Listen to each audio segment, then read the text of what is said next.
Halo Bray, balik lagi di channel Singkat Cerita. Kali ini kita bakal bahas film Jojo Rabbit. Film ini dirilis pada tahun 2018 dan sukses mendapatkan rating yang cukup tinggi di IMDb. Sebagai gambaran, film ini akan menceritakan tentang bocah kecil bernama Jojo bersama teman imajinasinya yaitu Hitler. Nah, si Jojo ini merupakan seseorang yang fanatik gitu ke Hitler. Tapi, seiring berjalannya waktu, semuanya bakal berubah. Nah, penasaran gimana alur ceritanya?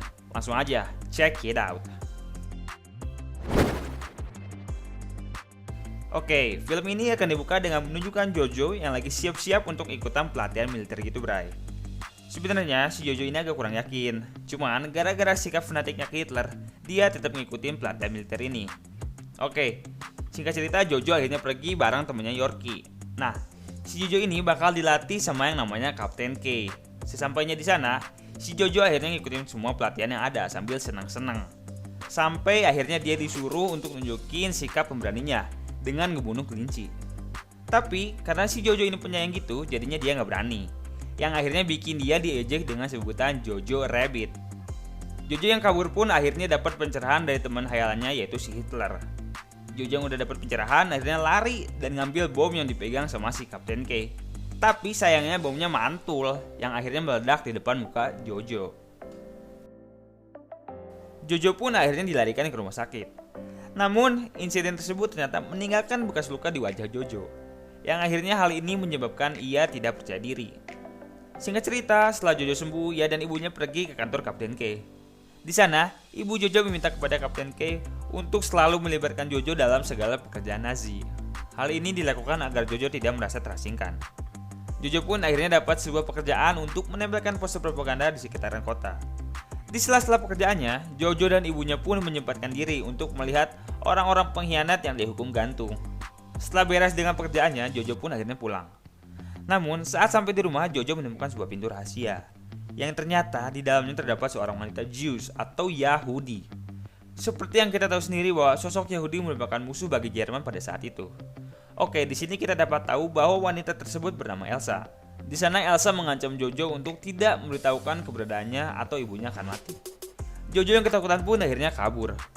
Setelah kabur, Jojo sedikit berbincang dengan teman imajinasinya yaitu si Hitler.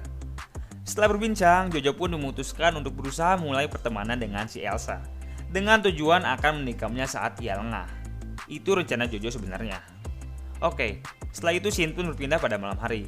Di sini adegan memperlihatkan ibu Jojo sedang sedikit berbincang dengan Elsa, yang artinya ini menyebutkan bahwa ibu Jojo telah menolong seorang Yahudi. Dalam percakapan ini dapat disimpulkan pula bahwa ibu Jojo dan Elsa memiliki sedikit hubungan emosional gitu, walaupun tidak dijelaskan secara gamblang.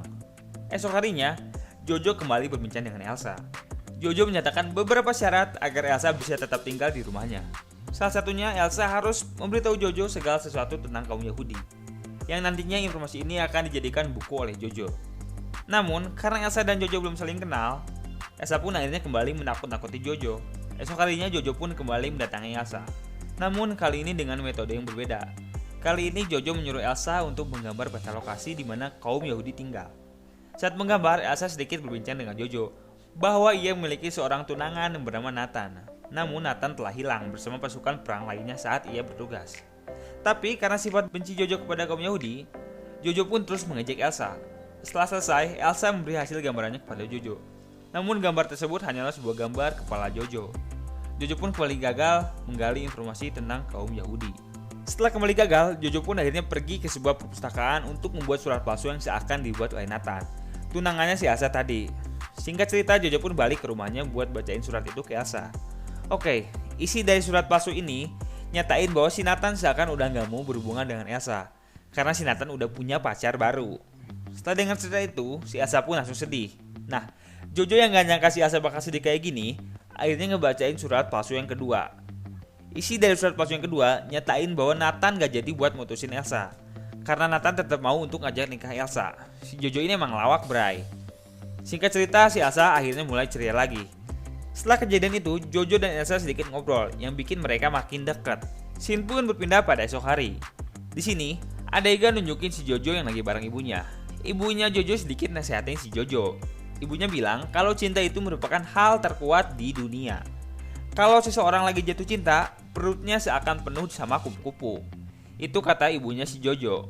Di sini juga, Jojo dan ibunya sedikit nari-nari manja gitu, Bray. Singkat cerita, Jojo akhirnya pulang. Sesampainya di rumah, Jojo dan Elsa kembali ngobrol. Di sini kelihatan kalau Jojo dan Elsa semakin dekat gitu. Si Jojo kayak ngasih perhatian lebih ke si Elsa. Elsa bilang ke Jojo kalau orang Yahudi suka sesuatu yang jelek. Dan di saat bersamaan, si Jojo pun ngaca dan ngelihat wajahnya yang jelek. Ini berarti Elsa juga suka sama Jojo. Scene pun berpindah pada malam hari. Di sini diperlihatkan Elsa lagi ngobrol sama ibunya Jojo. Mereka ngebahas tentang cinta dan kehidupan. Di sini pun dapat kita tahu bahwa ibunya Jojo nyembunyiin si Elsa karena Elsa ini mirip sama kakaknya Jojo yang udah nggak ada, yaitu Inga. Jadi itu merupakan alasan kenapa si Elsa ini dirawat sama ibunya Jojo. Esok harinya Jojo pergi ke kantor Kapten K untuk ngasih tahu kalau dia punya buku tentang kaum Yahudi. Tapi sesampainya di sana, ia malah diketawain oleh Kapten K dan kawan-kawan karena bukunya yang konyol. Akhirnya, Jojo mutusin untuk gak jadi nerbitin bukunya ini. Singkat cerita, ia pun pulang ke rumah dan kembali ngobrol dengan Elsa. Di sini Elsa bilang ke Jojo kalau Jojo bukanlah seorang Nazi, melainkan hanya bocah baik hati yang tinggal di Jerman. Di saat bersamaan, Elsa ngelihat kaca dan mendapati dirinya yang kotor. Elsa pun akhirnya mandi. Pas beres mandi, Jojo gak sengaja nih ngeliat Elsa yang makin cantik. Di saat bersamaan, perut Jojo tiba-tiba penuh sama kupu-kupu, yang nandain kalau si Jojo ini seakan lagi jatuh cinta ke Elsa. Tapi saat momen itu berlangsung, tiba-tiba terdengar suara seseorang yang ngetuk pintu. Waktu dicek, yang ngetuk itu adalah Gestapo. Buat yang nggak tahu, Gestapo ini semacam polisi pengawas gitu, buat ngawasin kalau ada yang berkhianat dari Jerman. Singkat cerita, Gestapo pun masuk dan ngecek rumah Jojo. Tapi di saat bersamaan tiba-tiba datang Kapten K bareng ajudannya. Nah, akhirnya rumah Jojo ini dicek sama Gestapo dan Kapten K. Tapi pas Gestapo lagi ngecek, Elsa tiba-tiba keluar. Nah, tapi si Elsa ini cerdik. Dia pura-pura seakan jadi kakaknya Jojo yang namanya Inga tadi. Tapi karena gerak-gerak Elsa sedikit mencurigakan, Gestapo pun minta Elsa untuk memperlihatkan KTP-nya. Singkat cerita, Elsa pun nunjukin KTP-nya Inga. Pas sudah ketemu, Kapten K nanya ke Elsa tanggal berapa dia lahir. Elsa yang gak tahu apa-apa, akhirnya asal ngejawab kalau ia lahir tanggal 1 Mei 1929. Dan ternyata tanggal lahirnya sesuai sama yang di KTP. Jeng jeng jeng. Singkat cerita, Kapten K dan Gestapo pun pergi. Setelah pergi, Elsa bilang ke Jojo bahwa tanggal lahir yang disebutin Elsa ternyata nggak sesuai dengan yang di KTP. Ini berarti si Kapten K tadi ngelindungi mereka dari Gestapo. Oke, singkat cerita si Jojo ini akhirnya mutusin buat ngasih tahu ke ibunya kalau dia sama Elsa sekarang berteman. Scene pun berpindah nunjukin Jojo yang lagi ngobrol sama si Hitler, teman imajinasinya tadi. Di sini Jojo bilang ke Hitler kalau si Elsa orang Yahudi ini sama sekali nggak jahat kok. Propaganda yang selama ini diterima Jojo ternyata nggak benar. Lantas si Hitler pun langsung marah ke Jojo. Oke, singkat cerita percakapan itu berakhir dan Jojo akhirnya keluar rumah buat nyari ibunya. Pas lagi di jalan, Jojo nggak sengaja lihat kupu-kupu yang akhirnya diikutin sama si Jojo. Tapi pas diikutin, Jojo nggak sengaja ngelihat orang yang digantung pakai sepatu merah. Dan yang digantung itu adalah ibunya si Jojo. Sumpah, di sini ini sedih banget, Bray. Kayak tiba-tiba bikin mata berkaca-kaca gitu. Setelah bersedih, si Jojo pun lantas pulang. Sesampainya di rumah, Jojo langsung datangin si Elsa. Dia pun langsung nusuk Elsa pakai pisau yang dipegangnya. Tapi nggak sampai nusuk banget gitu. Nah, di sini si Elsa pun langsung tahu kalau si Jojo sedih gara-gara ibunya udah meninggal. Malamnya Elsa dan Jojo kembali ngobrol, yang bikin mereka makin dekat.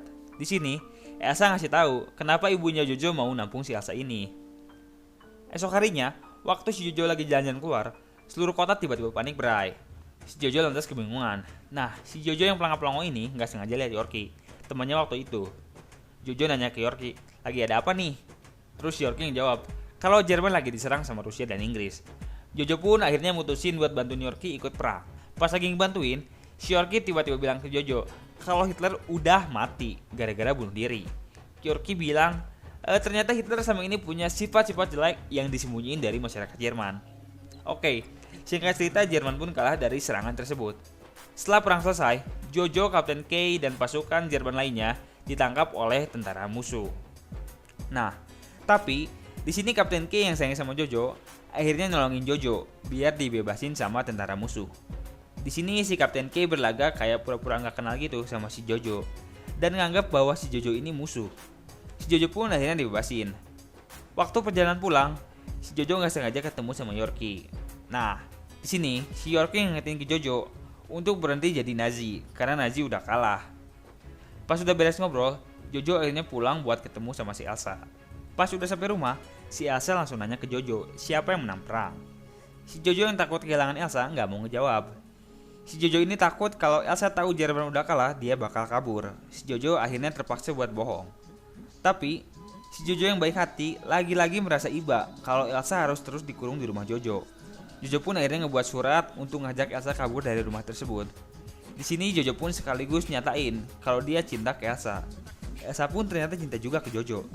Tapi cinta yang mereka berikan merupakan cinta sebagai kakak adik itu, Bray. Bukan cinta yang cinta-cintaan. Lu ngerti lah. Setelah ngobrol dengan Elsa, Jojo kembali didatangi oleh teman imajinasinya, si Hitler.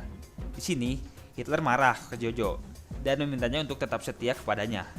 Namun, Jojo yang sudah terlanjur membenci Hitler karena kematian ibunya, akhirnya membantah perintahnya.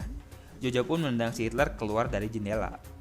Oke, setelah kejadian tersebut, singkat cerita Jojo dan Elsa pun akhirnya keluar rumah. Elsa yang mengetahui bahwa Jojo telah berbohong, akhirnya menampar Jojo karena kesal. Namun mereka akhirnya perlahan mulai menari, dan film pun tamat.